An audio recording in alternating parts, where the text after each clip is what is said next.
Chinese बहू। Chinese बहू हमारी याद तो है ना आपको? भूले तो नहीं ना? हाँ भाई, थोड़ी देर में ही सही, लेकिन चाइनीज बहू की कहानी आ ही गई। क्या हो रहा है ये देश में? चाइना ने तो आतंक ही मचा रखा है। अरे क्या हो गया? क्यों चाइना को कोसता रहता है? भूल मत, तेरी ससुराल चाइना की ही है।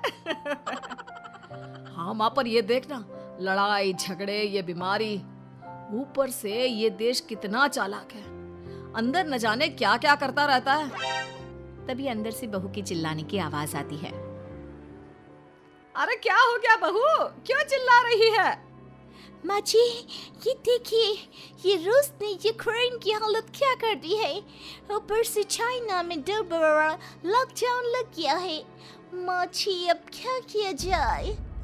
अरे तो तुम लोगों को क्या परेशानी हो रही है, मैं तो यही नहीं समझ पा रही हूँ।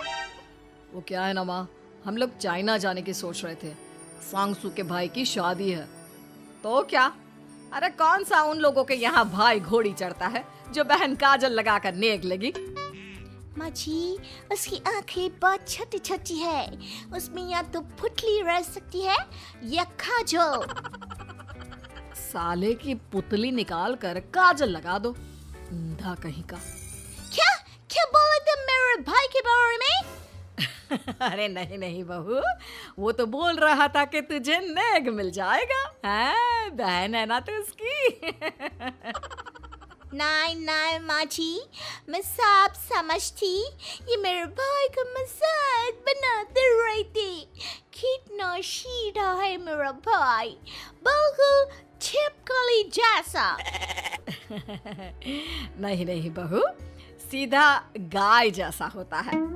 सही पकड़े हैं माँ जी। हाँ, तो मेरे भाई की शादी है, मैं चाइना जरूर जाऊंगी। तभी एक पड़ोसन आ जाती है। अरे नहीं नहीं बहू, तू कहीं ना जा, हम लोगों का मन कैसे लगेगा तेरे बिना। ले बहू, तेरे भाई के लिए ये शॉल रख ले, हमारी तरफ से गिफ्ट कर देना। अरे सब कितने अच्छे हैं, मेरी चाइनीज बहू को कितने प्यार से तुम लोगों ने एक्सेप्ट कर लिया। सच में बड़ी भाग्यशाली हूँ मैं। कैसी बात कर रही है? ये तो हम लोगों के देश की खूबसूरती है कि हर किसी को दिल से अपना लेते हैं, बस वो भी दिल से हमें अपना समझे। कैसी बात कर रही है आंटी जी? मेरे लिए आप सब सासू माँ जैसी ही हैं। मुझे भारत बहुत अच्छा लगता है, ये सबसे अच्छा देश है, मेरा भारत महान। वैसे भी लड़के की शादी जहाँ होती है वो तो वहीं की हो जाती है ना। जीती रे बहू, सही बोल रही है। औरत तो होती ही पानी की तरह है, जो जहाँ जैसे रखे वैसी ही शेप ले लेती है।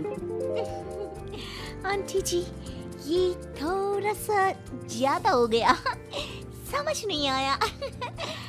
नो प्रॉब्लम, मैं चाय बना कर लाती हूँ। फिर क्या, वो दिन भी आ जाता है जब बेटे बहू को चाइना जाना पड़ता है। वहाँ जाकर बहू का भाई कहता है, मेहरबान आ गए, मेहरबान आ गए। मैंने सबको बोला कि सब हिंदी में बात करेंगे, नहीं तो बहन नाराज हो जाएगी। थैंक्स बॉय, हिंदी मेरी भाषा है, आप मुझे उसमें बात करना अच्छा लगता है। आपने जीजा जी से मिलो। ओ बहन, तुम अंदर चलो।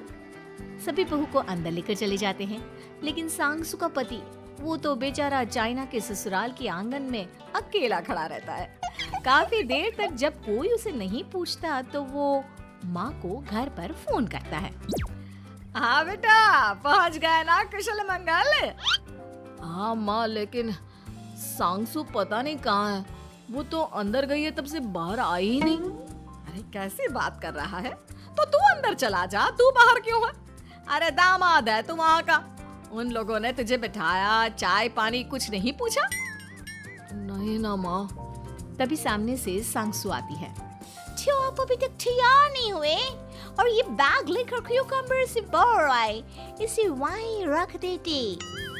कमरा? कौन सा कमरा? अरे कैसी बात कर रही हो, जब से तुम अंदर गई हो मैं बाहर ही तो खड़ा हूँ। बहू को बहुत हैरानी होती है और गुस्सा भी आता है। तभी उसका भाई और माँ आ जाते हैं। और सांगसू, अंदर खाना लग गया है। पहले ये बताओ कि मेरे पति को किसी ने खाना या पानी क्यों नहीं पूछा? वो भारत से ससुराल पहली बार आया है, वो भी मेरे कहने पर। उनकी इज्जत क्यों नहीं की? देख बेटी, तूने जबरदस्ती जिद में शादी की थी तो हम लोगों ने कर दी, लेकिन अब तुम ये सोचो, पूरी चाइना में मैं इस इंडियन को अपना दामाद बताऊं? So sorry. हाँ संगसू, और तुम भी चुप रहना, नहीं तो वो लोग मेरी शादी तोड़ देंगे। ओह, ऐसी बात है। कोई बात नहीं, मैं बाहर होटल में रह लेता हूँ, तुम वही करो जो ये लोग चाहते हैं। कैसी बात कर रहे हो? शादी के बाद पति जैसा भी हो, जो भी हो, पति होता है। वैसे भी तुम्हारे पूरे परिवार ने, सबने बिना सोचे मेरा साथ दिया, मुझे एक्सेप्ट किया, प्यार किया। मैं अपने देश में आपको अकेला कैसे छोड़ सकती हूँ? ये हिंदी फिल्म का ड्रामा बंद करो, मैं अभी अब बर्दाश्त नहीं करूँगी। चुपचाप अंदर चलो, नहीं तो ये शादी वादी यहीं खत्म करके इसे अकेले ही इंडिया जाना पड़ेगा। कैसी बात कर रही हो माँ? ये मेरे पति हैं। नहीं था, हम लोगों ने यहाँ वकील को बुला लिया है, जिसके बाद अब तेरा तलाक करा के हम यहाँ के चाइनीज लड़के से तेरी शादी करा देंगे। अरे कैसी बात कर रहे हो? हम तो यहाँ तुम्हारी शादी के लिए आए थे। नहीं, मैं सांगसू के बिना नहीं रह सकता हूँ। हाई वोल्टेज ड्रामा होने के बाद से ही सारा माहौल खराब हो जाता है कि तभी एक लड़की आती है। मैंने सारा इंतजाम कर दिया है, सांगसू की शादी का मंडप परसों लग जाएगा। तब तक इसके पति को कमरे में बंद कर देते हैं। सभी सांगसू के पति का हाथ बांधकर उसे कमरे में बंद कर देते हैं। ये क्या कानूनी है? आप लोग मेरे पति के साथ ऐसा नहीं कर सकते हैं। मैं किसी से शादी नहीं करूंगी, ये साफ बात है। पहले मैं अपनी शादी करूं, फिर तेरी भी शादी करवा दूंगा। सब कुछ तय हो जाता है, भाई की शादी हो जाती है। फिर वो दिन भी आ जाता है जब सांगसू की शादी वो लोग जबरदस्ती करने के लिए उसे मंडप पर ले जाते हैं। ऐसा मत करो, ये मेरी बीवी है। मैं किसी से शादी नहीं करूंगी। कैसे नहीं करेगी शादी? शादी तो तेरा बाप भी करेगा। हो, मैं करूंगा शादी। प्लीज कोई मेरी शादी किसी अच्छा औरत से करवा दे। चुप, बिल्कुल चुप। फिर माँ सांगसू और उसके पति से कहती है, तुम लोगों का बच्चा मेरी कैद में है।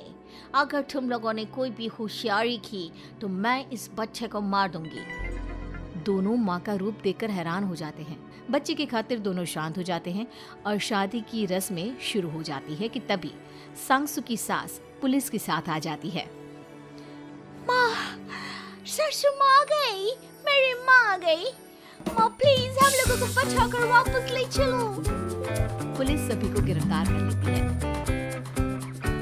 बेटे के बच्चे को मारने की धमकी तो कोई चुड़ैल ही दे सकती है। अरे तो ये चुड़ैल ही तो है।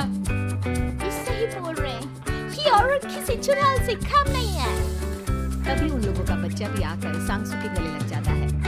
माँ, तू सही समय पर आ गई, लेकिन तुझे कैसे पता चला कि यहाँ ये सब हो रहा है? बेटा, ये चाइनीज लोग ना होते ही धोखेबाज है।